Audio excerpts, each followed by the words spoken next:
సిద్దిపేట జిల్లా తొగుట మండల కేంద్రంలోని స్థానిక వ్యవసాయ మార్కెట్ యార్డు గేటును ఓపెన్ చేయాలంటూ రైతులు రోడ్డుకు అడ్డంగా ట్రాక్టర్లను నిలిపి నిరసన వ్యక్తం చేశారు.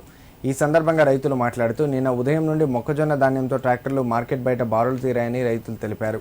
మార్కెట్లో రైతులు ధాన్యాన్ని పోయడానికి సరైన స్థలం లేక గేట్ను మూసివేసినట్లు అధికారులు తెలియజేశారు.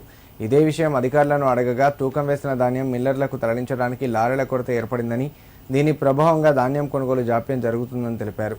ఉన్నతాధికారుల దృష్టికి తీసుకువెళ్లి రైతులకు సరైన లారీలను తీసుకొచ్చే విధంగా చర్యలు తీసుకుంటామని రైతులకు హామీ ఇచ్చారు. అనంతరం మార్కెట్ యార్డ్ గేటును తెరవడంతో రైతులు ఆందోళన విరమింపజేశారు.